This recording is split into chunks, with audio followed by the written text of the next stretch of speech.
ইরানে চলমান সরকার বিরোধী বিক্ষোভ দেশটির রাজনৈতিক ও সামাজিক পরিস্থিতিকে উত্তেজনাপূর্ণ করে তুলেছে। মূলত মুদ্রাস্ফীতি ও অর্থনৈতিক সমস্যার প্রতিবাদে শুরু হওয়া আন্দোলন দ্রুত রাজনৈতিক রূপ নিয়েছে এবং দেশে বড় অংশে ছড়িয়ে পড়েছে। এর প্রভাবে বিদেশি নাগরিকদের নিরাপত্তা নিয়ে বেড়েছে ঝুঁকি।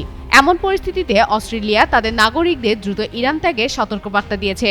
পররাষ্ট্র দপ্তরের হালনাগাদ সতর্কবার্তায় বলা হয়েছে, এখনও বাণিজ্যিক ফ্লাইটে দেশ ছাড়ার সুযোগ আছে, তবে তা ক্রমেই সীমিত হয়ে আসছে। সামনে আকাশসীমা বন্ধ বা ফ্লাইট বাতিল হতে পারে, ফলে পরে দেশ ত্যাগ করা কঠিন হয়ে যাবে। পাশাপাশি নাগরিকদের দীর্ঘ সময় এক জায়গায় অবস্থান এবং প্রয়োজনীয় খাবার, পানি ও ঔষধ মজুদ রাখার পরামর্শ দেওয়া হয়েছে।